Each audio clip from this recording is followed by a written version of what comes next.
தமிழக அரசு பணிக்கான தேர்வு வெற்றி பெற இன்றைய சேருங்கள். Kasi school of IAS studies, Pandiyarajapuram, Vadipatti taluk, Madurai district. Cell 9942284095. தமிழக அரசு பணிக்கான தேர்வு வெற்றி பெற இன்றைய சேருங்கள். Kasi school of IAS studies, Pandiyarajapuram, Vadipatti taluk, Madurai district. Cell 9942284095. மேலும் நமது யூடியூப் சேனலை சப்ஸ்கிரைப் செய்யுங்கள். பயன்பெறுங்கள். நன்றி, வணக்கம்.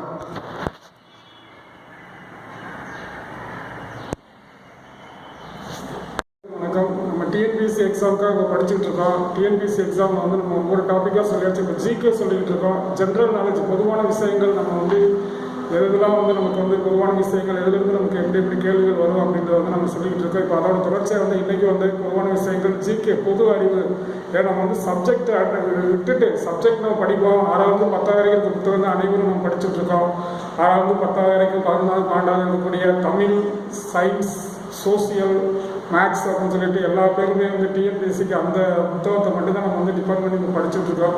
ஏன்னா நமக்கும் கேள்விகள் வந்து இப்போ வந்து ப்ரீவியஸ் லாஸ்ட் ஒரு 2 இயர்ஸ் 3 இயர்ஸாக வந்து 5 இயர்ஸாக வந்து நமக்கு வந்து நம்ம அந்த 10th 6 to 10th இருக்க புத்தகத்தில் தான் கொஸ்டின் கேட்குற மாதிரி எல்லா பேரும் அர்த்தம் படிச்சிருக்கு. அதுக்கு அடுத்த ஸ்டேஜ் நம்ம பொதுவான விஷயங்கள் அப்படின்றது வந்து ஜிகே அப்படின்றது வந்து நம்ம வந்து புத்தகத்தில் 6வது 10வது வரைக்கும் இருக்க புத்தகத்தில் இருக்கும். ஆனால் இருந்தாலும் வந்து பொதுவான விஷயங்கள், பெரிய கவர்மெண்ட் எக்ஸாம் நம்ம வந்து வேறு சென்ட்ரல் கவர்மெண்ட் எக்ஸாம் நம்ம ட்ரை பண்ணும்போது இந்த மாதிரி பொதுவான விஷயங்கள் வந்து கண்டிப்பாக கேள்விகள் இருக்கும். அதே மாதிரி வந்து நமக்கு வந்து என்டிஏ எக்ஸாம் ப்ளஸ் வந்து யூபிஎஸ்சி, எஸ்எஸ்சி, ஆர்ஆர்பி இந்த மாதிரி வந்து சென்ட்ரல் கவர்மெண்ட் எக்ஸாம்ஸில் வந்து நமக்கு வந்து இந்த ஜிகே அப்படின்றது வந்து நம்ம கொஸ்டின்ஸ் எதிர்பார்க்கலாம். ஒரு 5 to 10 கொஸ்டின்ஸ் எதிர்பார்க்கலாம். அதில் வந்து நம்ம வந்து ஃபஸ்ட்டு வந்து இம்பார்ட்டன்ட் சிட்டிஸ், அந்த இம்பார்ட்டன்ட் பிளேசஸ், அதில் இருக்கக்கூடிய இம்பார்ட்டன்ட் அதில் என்ன இருக்குது. இப்போ பிக் பென் கடிகாரம் ஏற்கனவே நம்ம சொல்லிகிட்டே இருக்கோம். ஈஃபில் டவர் எங்கே இருக்குது? ஈஃபில் டவர் வந்து பாரிஸில் இருக்குது. அதே மாதிரி வந்து பக்கிங்ஹாம் பேலஸ் எங்கே இருக்குது? அதே மாதிரி வந்து ஒவ்வொரு விம்பிள்டன் எங்கே இருக்குது? அதே மாதிரி வந்து வால் ஸ்ட்ரீட் எங்கே இருக்குது? இந்த மாதிரிலாம் வந்து ஒரு முக்கியமான பிளேசஸ், வேர்ல்டில் முக்கியமான பிளேசஸ், அது வந்து எங்கெங்கே இருக்குது அப்படின்றத நம்ம தெரிஞ்சுக்கிறோம். அப்புறம் ஒவ்வொரு இடத்தோட இம்பார்ட்டன்ஸ் வந்து நம்ம தெரிஞ்சுக்கிறோம். அது கூட சொன்னால் ஃபஸ்ட்டு வந்து நாடுகளோட சிறப்பு பெயர்கள் சொல்லியாச்சு. நாடுகளோட சிறப்பு பெயர்கள், சப்ஜெக்ட்ஸ்க்கு அடுத்து சில நாடுகளோட பழைய பெயர்கள், அப்புறம் சில நாடுகளோட நாணயங்கள், சில நாடுகளோட தலைநகரங்கள், சில நாடுகளோட தேசிய சின்னங்கள், அதே மாதிரி சில நாடுகளோட பாராளுமன்றம், சில நாடுகளோட தேசிய விளையாட்டு, தேசிய மலர், எல்லாமே வந்து ஜென்ரலாக தான் நம்ம வந்து தெரிஞ்சுக்கணும். அதுக்கு வந்து நம்ம வந்து பொதுவாக வந்து ஒவ்வொரு நாடுக்கு தலைநகர், ஒவ்வொரு நாடுக்கு தேசிய விளையாட்டு, தேசிய சின்னம், அங்கே இருக்கக்கூடிய பார்லிமெண்ட்டு, ப்ளஸ் அவங்களோட வந்து மக்களோட வந்து கலாச்சாரம் அப்படின்றதெல்லாம் நம்ம வந்து கொஞ்சம் சிம்பிளாக தெரிஞ்சுக்கணும். ஏன்னா ஜாகிரபியிலே நம்ம தெரிஞ்சுக்குவோம், பொதுவான விஷயங்களே தெரிஞ்சுக்குவோம். அப்புறம் அவார்ட்ஸ் கூட சொன்னேன், என்னென்ன அவார்ட்ஸ் ரொம்ப முக்கியம். நோபல் பிரைஸஸ் நம்ம வந்து பாரத ரத்னா அவார்ட்ஸ், அதே மாதிரி வந்து தாதா சாஹிப் பால்கே திரைப்படம் ஆஸ்கார் வருது. அதே மாதிரி வந்து நம்ம ராஜீவ்காந்த் விளையாட்டு, ராஜீவ்காந்தி கேரளத்தினா வருது, அர்ஜுனா வருது, துரோணாச்சாரியா வருது, விளையாட்டு பயிற்சியாளர்களுக்கு வழங்கப்படும் விருது, விளையாட்டுக்கு பயிற்சி கொடுப்பவர்களுக்கு வழங்கப்படும், அவங்களுக்கு கொடுக்கப்படும் விருது துரோணாச்சாரியா வருது. ஸோ இந்த மாதிரி விருதுகளும் வந்து நம்ம வந்து முக்கியமான விருதுகள். மூர்த்தி தேவி விருது எந்த துறை அப்படின்னா பத்திரிகை துறை. சாகித்ய அகாடமி விருது, அதே மாதிரி பாரதிய ஞானபீட விருது அப்படின்றது நம்ம வந்து படிப்போம். ஒவ்வொரு விருதுகளும் வந்து நம்ம வந்து ஒவ்வொரு வருடமும் வந்து எங்கெங்க எப்போ கொடுப்பாங்க அப்படின்னு சொல்லி நம்ம படிப்போம். கடைசியாக வந்து நமக்கு வந்து எப்போ யாருக்கு கொடுத்தாங்க, ஏன்னா ஃபஸ்ட்டு ஒவ்வொரு விருது எப்போ ஆரம்பிக்கப்பட்டது, அதே மாதிரி கடைசியாக வந்து இப்போ லாஸ்ட்டாக வந்து கரண்ட் அஃபேர்ஸ்லையும் படிப்போம். சில விருதுகள். அப்புறம் விளையாட்டை பற்றி நேற்று ஒலிம்பிக் ஃபஸ்ட்லேருந்து எப்போ ஒலிம்பிக் மாடர்ன் ஒலிம்பிக்ஸ் வந்து ஆரம்பிச்சது, 4 ஆண்டுகளுக்கு ஒரு முறை நடக்கக்கூடிய ஒலிம்பிக் போட்டியின் சின்னம், அதே மாதிரி வந்து அந்த கடைசியாக நடந்த ஒலிம்பிக் யார் எவ்வளோ அதிக மெடல் வாங்கினாங்க, இந்தியாவில் இது வரைக்கும் எத்தனை பேர் மெடல் வாங்கியிருக்காங்க, இண்டிவிஜுவலாக கோல்டு மெடல் வாங்கினது யார், இண்டிவிஜுவலாக வந்து தனிநபரில் வந்து வெள்ளி ராஜ்யவர்தன் சிங் ரத்தோர் 2004. 2000 வந்து கர்ணம் மல்லேஸ்வரி வெண்கலம் வாங்குவாங்க பழுப்பு தூக்குவதில் இண்டிவிஜுவல் மெடல். அதே மாதிரி வந்து 2008 ஃபஸ்ட்டு வாங்குறது நான் சொல்கிறேன். ஃபஸ்ட்டு 2004 வந்து ராஜ்யவர்தன் சிங் ரத்தோர் அப்படின்னு சொல்லி வெள்ளி வாங்குவார். அதே மாதிரி வந்து அபினவ் பிந்த்ரா துப்பாக்கி வந்து கோல்டு மெடல் வாங்குவாங்க. அப்புறம் லாஸ்ட்டில் வந்து கரண்ட் அஃபேர்ஸில் வந்து நடந்த ஒலிம்பிக்கில் வந்து என்னென்ன விருதுகள் அப்படின்னு சொல்லி விருதுகள் நம்ம பழைய அளவுக்கு தெரிஞ்சுக்கணும். நம்ம வந்து ஃபுல்லாக வந்து விருதுகள், முக்கியமான பிளேசஸ், முக்கியமான ஈவெண்ட்ஸ், முக்கியமான நிகழ்வுகள், முக்கியமான கான்ஃபரன்ஸ், இதெல்லாம் வந்து நம்ம வந்து GK, current affairs with GK, current அஃபேர்ஸையும் தெரிஞ்சுக்குவோம், ஜிகேலையும் தெரிஞ்சுக்குவோம். அதே மாதிரி வந்து நம்ம வந்து நேற்று வந்து சொன்ன ஒவ்வொரு ஸ்போர்ட்ஸோட தொடர்புடைய கப்பு, ஒவ்வொரு ஸ்போர்ட்ஸோட, இப்போ ஆகா கான் கோப்பை அது வந்து என்ன, அஸ்லன்சா கோப்பை ஹாக்கி, அதே மாதிரி வந்து தியான் சந்த் கோப்பை ஹாக்கி. இந்த மாதிரி வந்து ஹாக்கிக்கு வந்து என்னென்ன கப் இருக்குது, கிரிக்கெட்டுக்கு என்னென்ன கப் இருக்குது, ஃபுட்பாலுக்கு என்னென்ன கப் இருக்குது, அது மாதிரி டென்னிஸ், டேவிஸ் கோப்பை டென்னிஸ், ஊபர் கோப்பை பேட்மிண்டன், தாமஸ் கோப்பை ஆண் பேட்மிண்டன், தாமஸ் கோப்பை வந்து பேட்மிண்டனுக்கு ஆண் பேட்மிண்டன், ஊபர் கோப்பைனா பெண் பேட்மிண்டன். இதெல்லாம் வந்து ஒவ்வொரு விளையாட்டுக்கு வழங்கக்கூடிய கோப்பைகள். இந்த மாதிரி வந்து அப்புறம் ஸ்டேடியம் கூட எங்கெங்கே இருக்குது அப்படின்னு சொன்னால், ஒவ்வொரு ஸ்டேடியம் வந்து எந்த விளையாட்டோட தொடர்புடைய அப்படின்னு சொன்னால், ஸோ இது மாதிரி கப்பு, இந்த மாதிரி ஸ்டேடியம்ஸ் இதெல்லாம் வந்து நம்ம சிம்பிளாக ஸ்டேடியம் வந்து நம்ம வந்து எங்கெங்கே இருக்குது அப்படின்றத நம்ம தெரிஞ்சுக்கிட்டோம். அதே மாதிரி வந்து நம்ம ஸ்டேடியம் மாதிரி வந்து ஒவ்வொரு கோப்பையும் நம்ம தெரிஞ்சுக்கணும். 100% வந்து இதில் வந்து ஒரு கொஸ்டின்ஸ் வந்து நம்ம கேட்பாங்க. ஏன்னா வந்து ப்ரீவியஸ் கொஸ்டின் பேப்பர்லாம் எடுத்து பார்த்தோம் அப்படின்னா ஜிகேலேருந்து நமக்கு வந்து ஒவ்வொரு விளையாட்டோட தொடர்புடைய கப்பு, அதே மாதிரி ஸ்டேடியம்ஸ், ப்ளஸ் அதில் வந்து அச்சீவ்மெண்ட்ஸ் கிரிக்கெட்டில், ப்ளஸ் வந்து ஃபுட்பாலில் அவங்க இண்டிவிஜுவல் அந்த மாதிரி வந்து நமக்கு கொஸ்டின்ஸ்லாம் கேட்கலாம். அந்த விளையாட்டு தொடர்புடைய கொஸ்டின்ஸ்லாம் நம்ம கேட்கலாம். அதெல்லாம் வந்து அடுத்தடுத்து சொல்லுவோம். இப்போ வந்து நம்ம வந்து அப்படியே வந்து நேற்று ஓரளவுக்கு எல்லாமே சொல்லியாச்சு. எல்லாமே இம்பார்ட்டன்ட் பிளேசஸ் சொல்லியாச்சு, சப்ரிகேட் சொல்லியாச்சு, நாடுகளை பற்றி ஓரளவுக்கு சொல்லியாச்சு, இருக்கிற அமைப்புகளையும் பற்றி சொல்லியாச்சு. இன்னும் வந்து அதுக்கடுத்து நம்ம வந்து ரொம்ப ஜிகேல வந்து என்ன நம்ம வந்து கேட்பாங்க அப்படின்னா வந்து இப்போ நிக் நேம் ஒவ்வொருத்தருக்கும் வந்து சிறப்பு பெயர்கள், நாடுகளுக்கு சிறப்பு பெயர் மாதிரி ஒவ்வொருத்தருக்கும் வந்து சிறப்பு பெயர்கள், பட்ட பெயர்கள், அதை யாருக்கு என்னென்ன பேர். இப்போ பாபு என்று அழைக்கப்படுவர் யாரு? பாபு என்று அழைக்கப்படுவர் காந்தி. அதே மாதிரி சாட்சா என்று அழைக்கப்படுவர் யாரு? நேரு. அதே மாதிரி வந்து தீனபந்து என்று அழைக்கப்படுவர் CF ஆண்ட்ரூஸ். தீனபந்து என்று அழைக்கப்படுவர் CF ஆண்ட்ரூஸ். அதே மாதிரி தேசபந்து என்று அழைக்கப்படுவர் யார்? CR தாஸ், சித்தரஞ்சன் தாஸ். இந்த மாதிரி ஒவ்வொருத்தருக்கு சிறப்பு பெயர்கள் இருக்கு. அந்த சிறப்பு பெயர்கள் வந்து ஒவ்வொன்று கேட்பாங்க. இந்தியாவின் முதுபெரும் மனிதர் தாதாபாய் நவ்ரோஜி, அமைதியின் மனிதர் லால் பகதூர் சாஸ்திரி, வங்கபந்து என்று அழைக்கப்படுவார் ஷேக் முஜிபுர் ரஹ்மான். அதே மாதிரி வந்து பஞ்சாப் கேசரி அல்லது பஞ்சாப் சிங்கம் லாலா லஜபதி ராய், ஆந்திர கேசரி என்று அழைக்கப்படுபவர் டி பிரகாசம். இதெல்லாம் வந்து கொஞ்சம் ஒவ்வொருத்தரோட சிறப்பு பெயர்கள். இந்திய ஃப்ரீடம் ஸ்ட்ரகிளில் வந்து நம்ம வந்து முக்கியமான ஒரு தலைவர்களோட சிறப்பு பெயர்கள், அவங்க அழைக்கக்கூடிய பெயர்கள் அப்படின்றதெல்லாம் வந்து ஒரு காலத்தில் கேட்டிருக்காங்க. அவங்களோட சிறப்பு பெயர்கள் நம்ம தெரிஞ்சுக்கிறோம். அதில் வந்து ஒவ்வொருத்தருக்கும் கொஞ்சம் கைவிலக்கேந்திய காரிகை என்று அழைக்கப்படுவார் ஃப்ளாரன்ஸ் நைட்டிங்கேல், லிட்டில் கார்போரல் என்று அழைக்கப்படுவார் நெப்போலியன், விதியின் மனிதன் என்று அழைக்கப்படுவார் நெப்போலியன், பிரெஞ்சு புரட்சியின் குழந்தை என்று அழைக்கப்படுவார் நெப்போலியன். அதே மாதிரி ரஷ்ய புரட்சியின் குழந்தை என்று அழைக்கப்படுவார் இந்திரா காந்தி. இந்த மாதிரி ஒவ்வொருத்தருக்கும் வந்து ஒரு சில சிறப்பு பெயர்கள் இருக்கும். அந்த சிறப்பு பெயர்கள் ரிலேட்டடாக நம்ம கொஸ்டின்ஸ் இருக்கு. அப்புறம் வந்து சிறப்பு பெயர்களை கொஞ்சம் தெரிஞ்சுக்கிட்டு அவங்களோட நூல்கள் ரொம்ப ரொம்ப முக்கியம். ஒவ்வொருத்தரோட சுயசரிதை நூல்கள், ஏன்னா ஜிகேல வந்து சுயசரிதை நூல்கள் ரொம்ப ரொம்ப முக்கியம். அதாவது காந்தியோட சுயசரிதை நமக்கு வந்து சத்திய சோதனை, மை எக்ஸ்பெரிமெண்ட் வித் ட்ரூத். காந்தியோட சுயசரிதை பேர் வந்து சத்திய சோதனை, மை எக்ஸ்பெரிமெண்ட் வித் ட்ரூத் அப்படின்னு சொல்லுவோம். APJ அப்துல் கலாம் அவரோட சுயசரிதை வந்து அக்கடி சிறகுகள், the wings of fire. So ஒவ்வொருத்தருக்கும் வந்து சுயசரிதை இருக்கும். சச்சின் டெண்டுல்கரோட சுயசரிதை. அதே மாதிரி வந்து நம்ம வந்து இந்தியாவின் முதல் பெண் IPS கிரண் பேடி, அவங்களோட சுயசரிதை IC. சச்சின் டெண்டுல்கரோட சுயசரிதை வந்து playing it's my way, playing it's my way. அது மாதிரி ஒவ்வொருத்தரோட சுயசரிதை நூல்கள்லாம் வந்து ஒரு காலத்தில் கேட்டிருக்காங்க. அவங்களோட சுயசரிதை மாதிரி ஒவ்வொருத்தரும் எழுதுன முக்கியமான நூல்கள். இப்போ ஜவஹர்லால் எழுதுன நூல், ஜவஹர்லால் நேரு 2 நூல், the discovery of India, the glimpses of world history. இந்த 2 நூலுமே அடிக்கடி எல்லா எக்ஸாம்லையும் கேட்டுக்கிட்டே இருப்பாங்க. முக்கியமான தலைவர்கள், முக்கியமான நூல்கள். ஏன்னா நம்ம வந்து உலகத்தில் வந்து மாற்றிய எல்லா பேர்த்தையும் ஒரு சில புரட்டி போட்ட எண்ணங்களை மாற்றி அமைத்த நூல்கள். ஏன்னா காந்தியோட வாழ்க்கையை மாற்றி அமைத்த நூல் அன்டு திஸ் லாஸ்ட் அப்படின்னு சொல்லிட்டு, கடையவனுக்கும் கடை தேற்றம் அப்படின்னு அது நூல். கடைசியா வாழ்க்கையில வந்து ரொம்ப அடிமட்டத்தில் இருக்கவங்களை எப்படி முன்னேற்றப்படுத்துறது, அவங்கள மேம்பாட்டுக்கு நம்ம என்ன பண்ணணும், அதை வந்து கடையவனுக்கும் கடை தேற்றம் அன்டு திஸ் லாஸ்ட் அப்படின்ற புக்கு தான் காந்தியோட வாழ்க்கையில ஒரு மாற்றங்கள் இருக்கும். அந்த புக்கை எழுதுனது யாரு? ஜான் ரஸ்கின் எழுதுனா அன்டு திஸ் லாஸ்ட். அதே மாதிரி வந்து லியோ டால்ஸ்டாய், காந்தியோட ஆன்மீக குரு, அரசியல் குரு நம்ம ஹிஸ்டரியில் சொல்லியிருப்போம். கோபாலகிருஷ்ண கோகலே காந்தியோட ஆன்மீக குரு வந்து லியோ டால்ஸ்டாய், ரஷ்யாவோட மிகப்பெரிய ரைட்டர். அவர் நிறைய நூல், வார் அண்ட் பீஸ் அப்படின்றது, போரும் அமைதியும். அதே மாதிரி அவர் லியோ டால்ஸ்டாயோ நிறைய நூல் எழுதியிருக்காரு. அவரோட நூல்களை பற்றி நம்ம கண்டிப்பாக நம்ம வந்து படிப்போம். நிறைய நூல்கள், முக்கியமான நூல்கள்.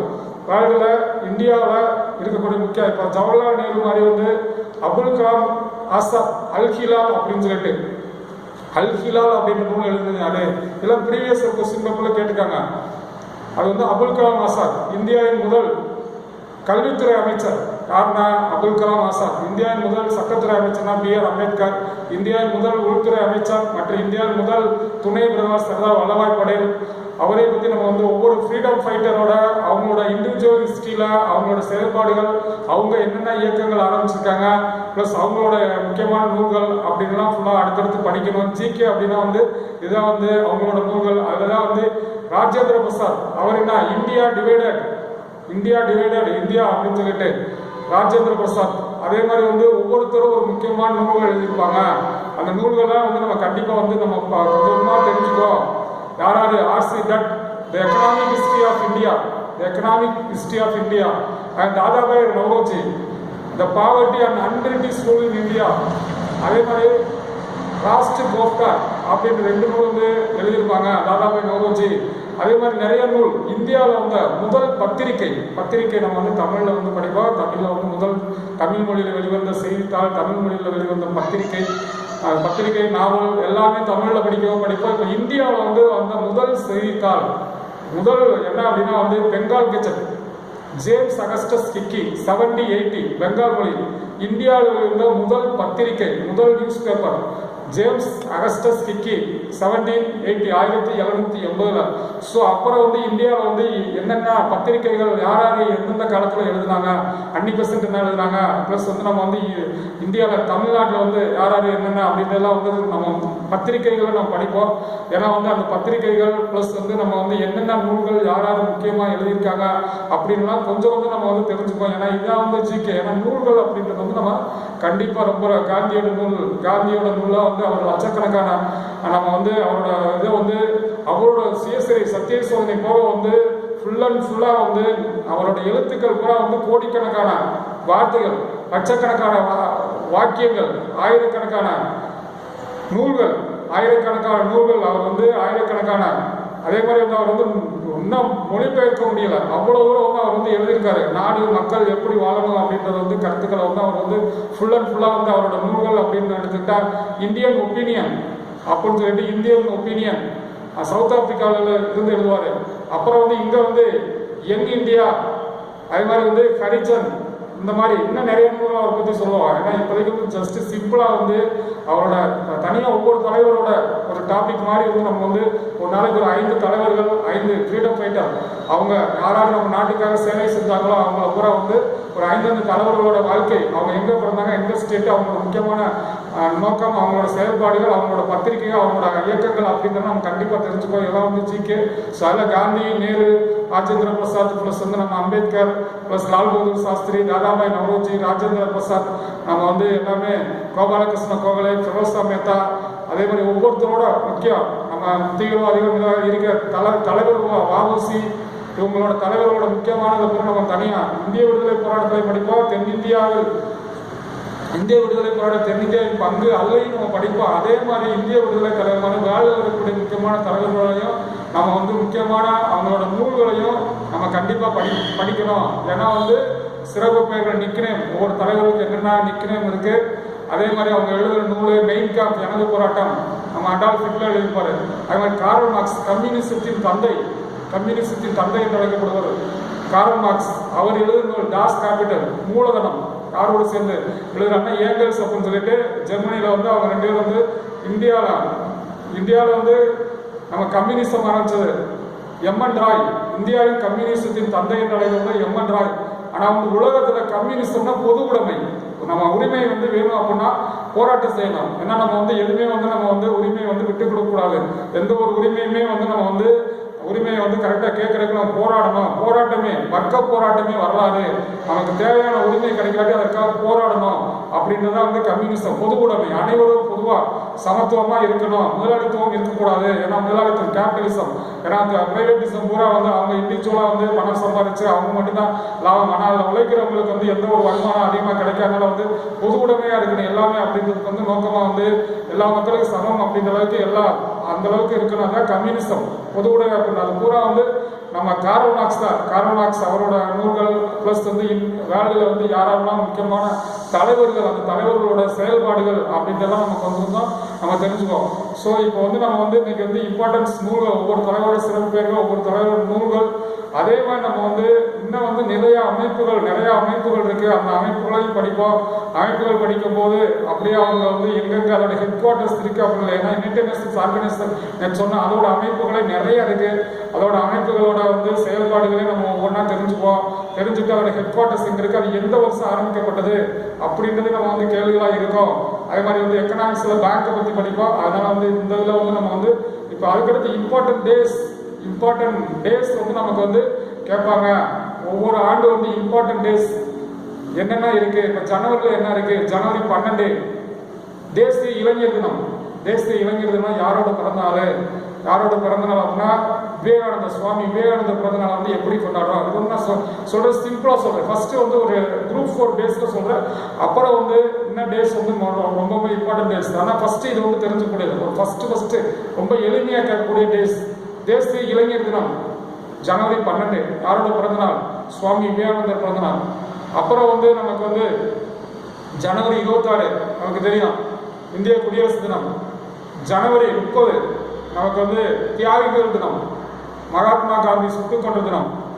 மகாத்மா காந்தி சுட்டுக் கொன்ற ஆண்டு 1948. ஜனவரி 30 நாதராம் கோட்சே அப்படின்றத சுட்டுக் கொள்வார். அதில் வந்து அவரோட தினத்தை வந்து தியாகிகள் தினம்.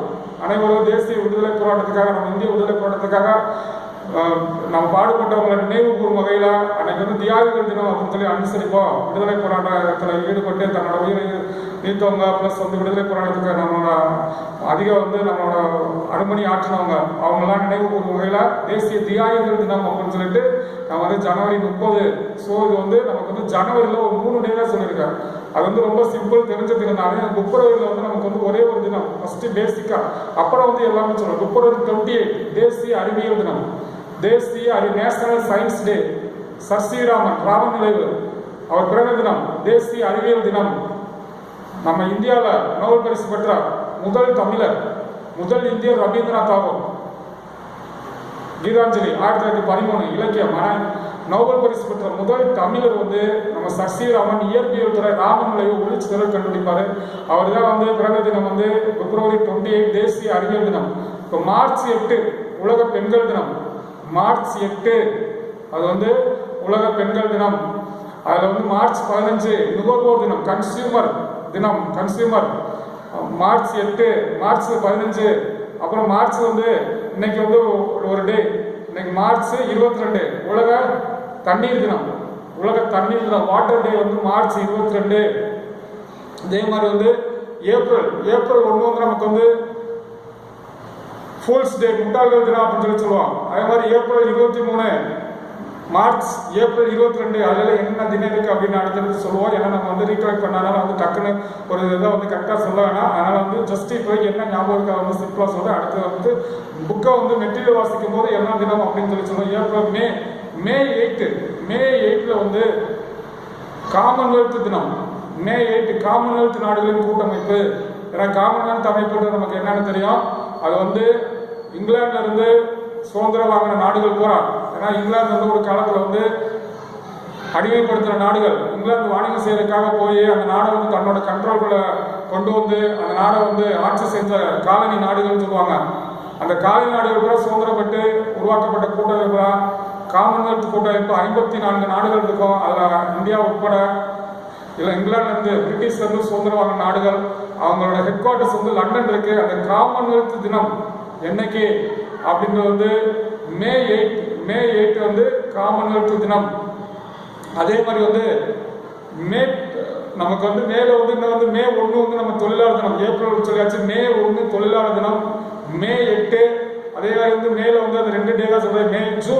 ஜூன்ல வந்து ஜூன் 5 உலக சுற்றுப்புற சூழல் தினம். சுற்றுப்புற சூழலை பாதுகாக்கணும் அப்படின்னு சொல்லிட்டு ஜூன் 5. இது ஒரு முக்கியமான கொஸ்டின்ஸா வந்து நான் அதோட முக்கியமான கொஸ்டின்ஸ். ஒவ்வொரு மாதத்துலயும் ஒவ்வொன்றா சொல்றேன். ஆனா இருந்தாலும் நிறைய இருக்கும். ஆனா ஃபர்ஸ்ட் வந்து இதெல்லாம் வந்து ரொம்ப எக்ஸ்பெக்டேஷனா கேட்டது. அதனால அது மட்டும் தான் போய் மைண்ட்ல இருக்கனால ரொம்ப சிம்பிளா சொல்றேன். அடுத்தடுத்து ஒவ்வொரு தான் வந்து நம்ம சொல்லுவோம். ஜூன் 5 உலக சுற்றுப்புற சூழல் தினம். அதே மாதிரி ஜூலை 1 வந்து டாக்டர்ஸ் டே. ஜூலை 1 வந்து டாக்டர்ஸ் டே, மருத்துவ தினம், உலக மருத்துவ தினம். ஜூலை 11 உலக மக்கள் தொகை தினம். ஜூலை 11 உலக மக்கள் தொகை தினம். அதே ஆகஸ்ட் 15 நமக்கு சுதந்திர தினம்.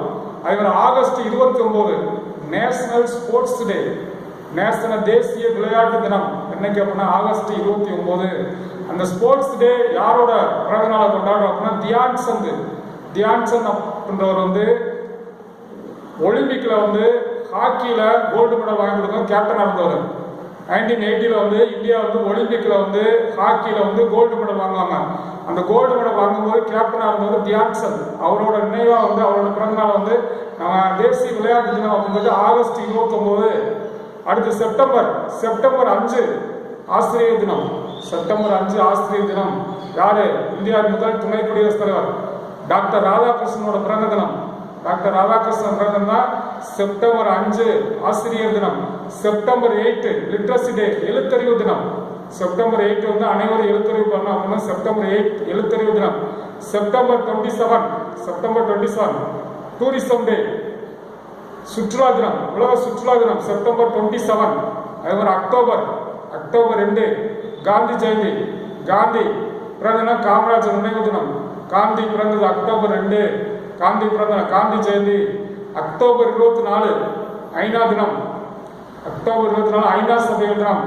அக்டோபர் 30 உலக திருடர்கள் தினம்.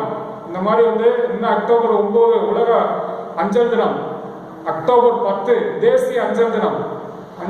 World postal day October 9. October 10 வந்து நேஷனல் போஸ்டல் டே, இந்திய தேசிய அஞ்சல் தினம். நவம்பர் 14 குழந்தைகள் தினம். ஜவஹர்லால் நேரு பிறந்த நாள். நவம்பர் 16 குடிமக்கள் தினம்.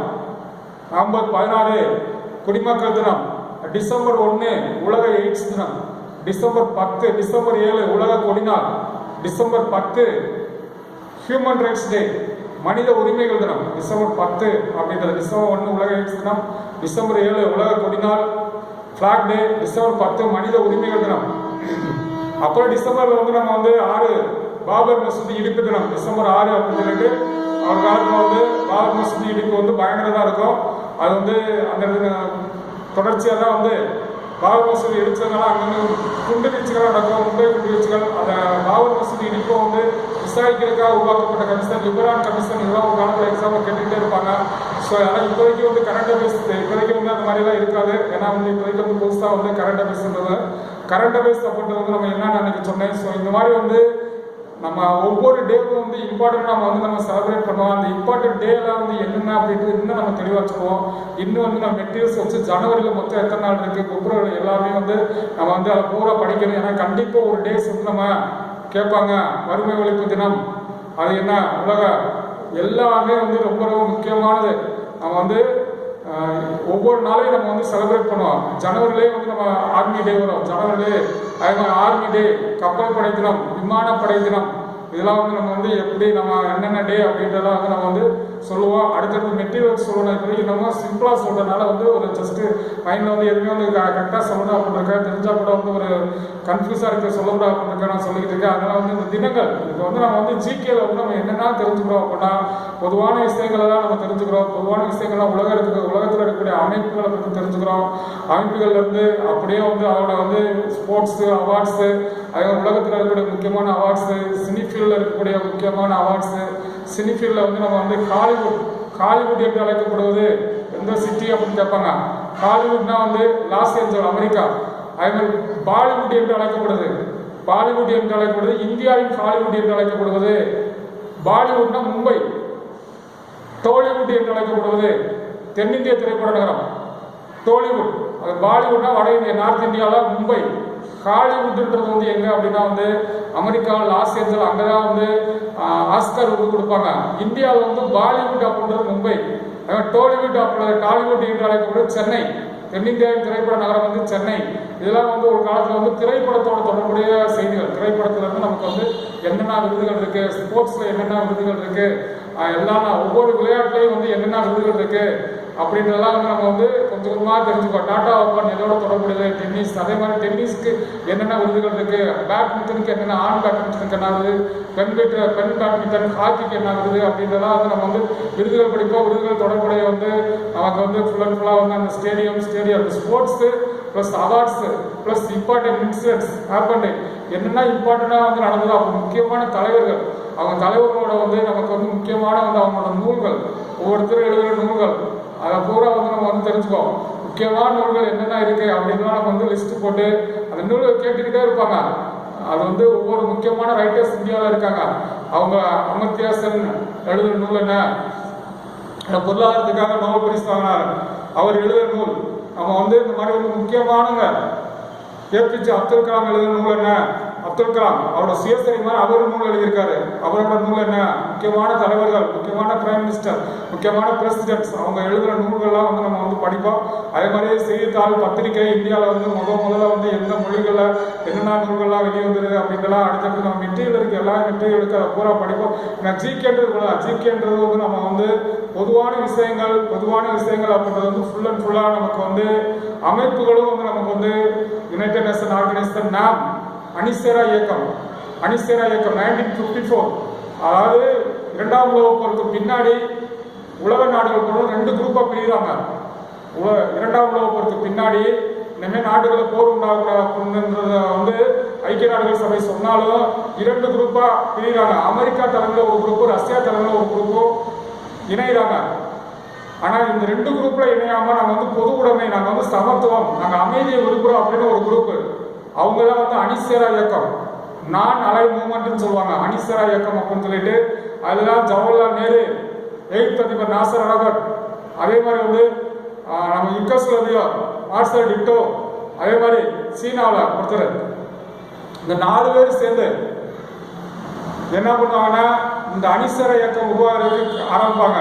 அணிசேரா இயக்கத்தில் தான் வந்து நம்ம வந்து அப்படியே ஒரு முதல் மாநாடு 1861 பெல்கிரேடு, யுகோஸ்லாவியாவோட தலைநகர் பெல்கிரேட் நடக்கிற அணிசேரா இயக்கம் ப்ளஸ் எல்லா அமைப்புகளுமே நம்ம வந்து படிப்போம், கொஞ்சம் கொஞ்சமாக படிப்போம். அதில் இருக்கக்கூடிய முக்கியமான என்னென்ன அப்படின்றதெல்லாம் வந்து ஜிகேல வந்து நம்ம படிக்கணும். ஏன்னா வந்து நம்ம வந்து இன்டர்நேஷனல் ரிலேஷன்ஸில் வந்து வெளிநாடு உறவுகள், பன்னாட்டு உறவுகளில் வந்து ஒவ்வொரு நாடுகளையும் நம்ம உறவுகள் எப்படி ரிலேஷன்ஷிப் வச்சுருக்கோம், இந்தியாவுக்கும் ரஷ்யாவுக்கு என்ன உறவுகள், இந்தியாவுக்கும் பாகிஸ்தானுக்கு, இந்தியாவுக்கு அமெரிக்காவுக்கு என்ன, இந்தியாவுக்கு பிரான்ஸுக்கு, இந்தியாவுக்கு இங்கிலாந்துக்கு என்னென்ன உறவுகள், அதை வந்து இன்டர்நேஷனல் ரிலேஷன்ஸ், ஃபாரின் ரிலேஷன்ஸ், அயல் நாட்டு உறவுகள், இந்தியாவின் அயல் நாட்டு கொள்கை எப்படி வந்து அந்த அயல் நாட்டு கொள்கை யார் வடிவமைச்சது, ஜவஹர்லால் நேரு எப்படி வடிவமைச்சது, எல்லாம் வந்து பரஸ்பர ஒத்துழைப்பு, அமைதி அப்படின்றது வந்து நம்ம வந்து உருவாக்குறதுக்காக வந்து இன்டர்நேஷனல் ரிலேஷன்ஸில் வந்து அணு ஆயுத தடை குறைப்பு, அணு ஆயுத தடை, படை குறைப்பு ஒப்பந்தம், தடை, அணு ஆயுதத்தை பூரா வந்து தடை செய்யணும் அப்படிங்கிறதுக்கெல்லாம் ஒப்பந்தம், அதுக்கெல்லாம் வந்து கொண்டு வந்திருப்பாங்க.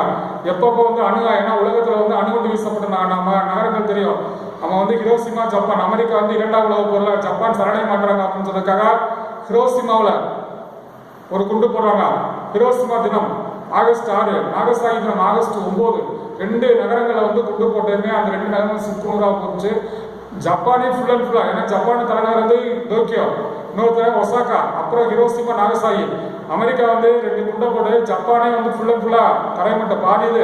அந்த அளவுக்கு வந்து ஜப்பான் தரைமட்டம் ஆனாலும் மீண்டும் எழுந்து இன்னைக்கு வந்து ஜப்பான் வந்து ஒரு பணக்கார நாடுகளில், உலக பணக்கார நாடுகளில் வந்து முன்னணிங்கிற இடத்துல இருக்காங்க.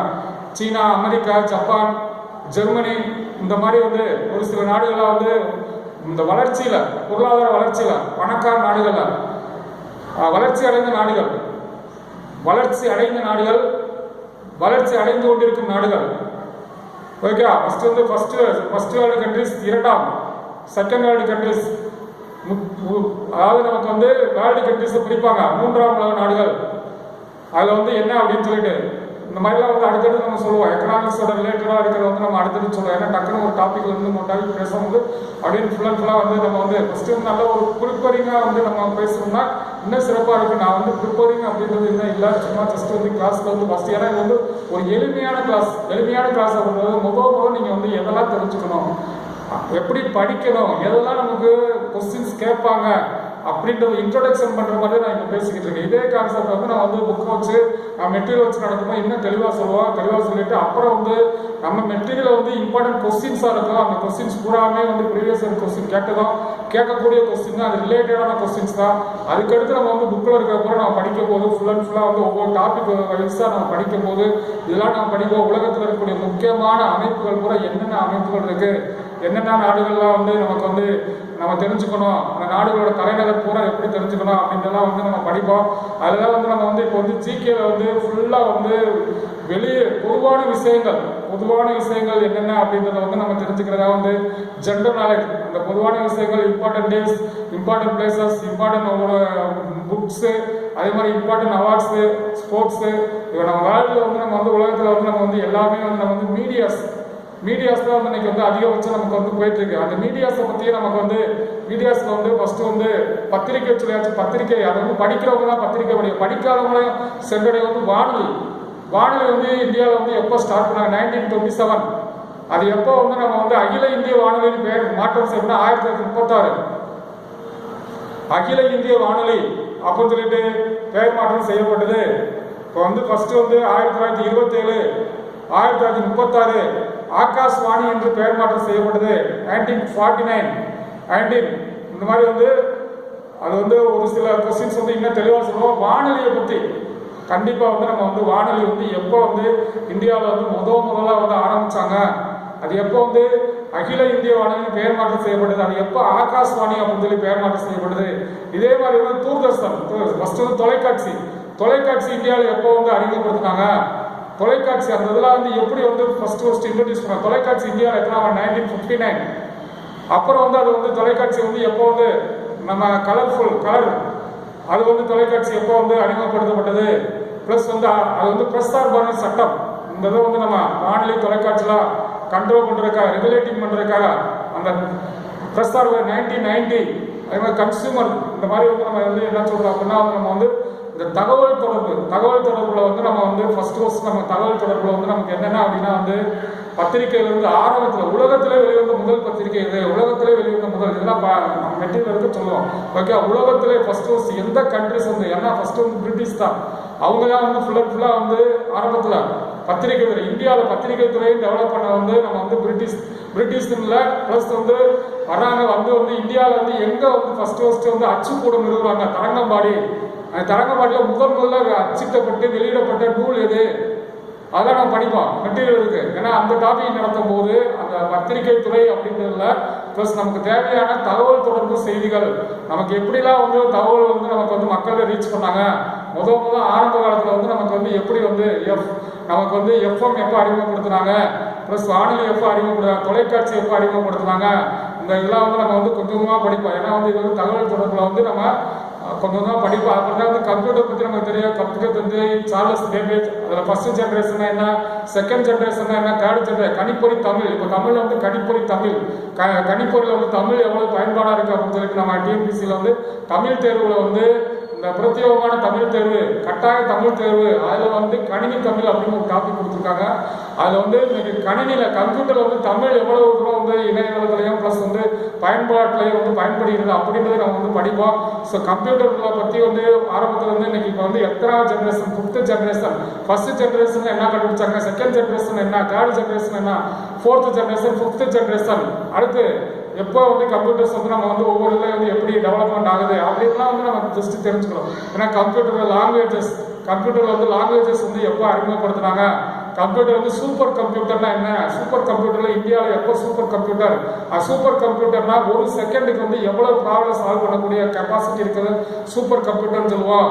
இந்த மாதிரி செய்திகள் கம்ப்யூட்டர் ரிலேட்டடாக வந்து நம்ம படிப்போம். தகவல் தொடர்பில் வந்து இன்னைக்கு வந்து இணையதளத்தில் வந்து இன்னைக்கு வந்து சோசியல் மீடியா, ஓகே, சமூக வலைதளம் வந்து நமக்கு வந்து இன்னைக்கு இருக்க எல்லாமே, அதோட ஃபேஸ்புக்கு, நம்ம வந்து இன்னைக்கு இருக்கக்கூடிய யூடியூப், வாட்ஸ்அப், அதாவது தகவல் தொடர்பில் வந்து நம்ம வந்து அதெல்லாம் எப்போ வந்து கிரியேட் பண்ணாங்க, அதெல்லாம் யாரு கிரியேட் பண்ணது, இதெல்லாம் வந்து ஒரு பேசிக் நாலேஜ். அதோட இம்பார்ட்டன்ஸ் என்ன அப்படின்றத நம்ம அடுத்தது படிப்போம். நம்ம வந்து ஃபுல்லாக ஜிகேல வந்து நம்ம என்ன படிக்கிறோம் அப்படின்னா இன்னைக்கு வந்து சயின்ஸ் டெக்னாலஜி, அந்த டெக்னாலஜியில் வந்து மேலே ஸ்பேஸில் இருக்கக்கூடிய சேட்டலைட்ஸே ஃபுல்லாக படிப்போம். இந்தியாவில் அனுப்பின சேட்டலைட் ஆரியப்பட்டா, அதே மாதிரி வந்து ஆரியப்பட்டாவுக்கு அடுத்து பாஸ்கரா, அப்புறம் ஆப்பிள், அப்புறம் இன்சாட்ல 1A 1B 1C 1D 2A 2B இப்போ 3A. அது வந்து எத்தனை சீரியஸ் இப்போ கடைசி அனுப்புற மற்ற சேட்டலைட்ஸ் வந்து எங்கேருந்து நம்ம அனுப்புகிறோம், எங்கெங்கெல்லாம் வந்து ஸ்பேஸ் ஸ்டேஷன் நம்ம அனுப்பக்கூடிய ராக்கெட் லான்ச்சிங் ஸ்டேஷன் இருக்கு. இந்தியாவில் எங்கே இருக்கு, அமெரிக்காவில் எங்கே இருக்கு, ரஷ்யாவில் எங்கே இருக்கு, ஒவ்வொரு கண்ட்ரீஸ்ல வந்து ராக்கெட் லான்ச்சிங் ஸ்டேஷன் எங்கே இருக்கு. அதே மாதிரி வந்து என்னென்ன ராக்கெட்ஸ் நம்ம அனுப்பிச்சுட்டு இருக்கோம். அதே மாதிரி வந்து நான் வந்து சந்திரயான் அப்படின்னு சந்திரயான் என்ன, மங்கள்யான் என்ன, அது வந்து நம்ம நிலவை நான் வந்து ஃபுல்லாக படம் எடுத்து நிலவுல இருந்து பூமியை நமக்கு வந்து தேவையான செய்திகளை நம்ம வந்து தகவல் தொடர்புல நமக்கு வந்து இந்த சேட்டலைட்ஸ்ல ஒவ்வொரு சேட்டலைட்ஸையும் வந்து நம்ம இம்பார்ட்டன்டா நம்ம படிச்சுக்கோம். இது மேல வந்து ஸ்பேஸ்ல வந்து ஃபுல்லா கரண்ட் வரைக்கும் நம்ம சேட்டலைட்ஸ் முக்கியமான அந்த செயற்கைக்கோள்களோட ஆரம்பத்துல இருந்து 1975 இருந்து மேல ஸ்பேஸ் ரிசர்ச் 1962 இருந்து நம்ம இஸ்ரோல இருந்து இந்தியன் ஸ்பேஸ் ரிசர்ச் ஆர்கனைசேஷன், அதே மாதிரி நம்ம வந்து Thumba rocket launching Satish Dhawan plus இந்தியாவில் எங்கெங்க வந்து நம்ம வந்து ராக்கெட் லான்ச்சிங் ஸ்டேஷன் இந்தியாவில் வந்து நம்ம எல்லாம் என்னென்ன இருக்கு ஸ்பேஸ் ரிசர்ச்சோட அதெல்லாம் வந்து ஃபுல்லாக தெரிஞ்சுக்கோம். அதே மாதிரி ராக்கெட் லான்ச்சிங்கும் ஃபுல்லாக வந்து இது வரைக்கும் என்னென்ன லான்ச்சிங் வந்து நமக்கு வந்து மீட்டியாலஜி சேட்டலைட்ஸ், நம்ம வானிலை தகவல் தொடர்பு செயற்கைக்கோள் கல்பனா 1 இதெல்லாம் வந்து வானிலை செயற்கைக்காக நம்ம வந்து என்னென்ன ராக்கெட் லான்ச்சிங் பண்ணியிருக்கோம்.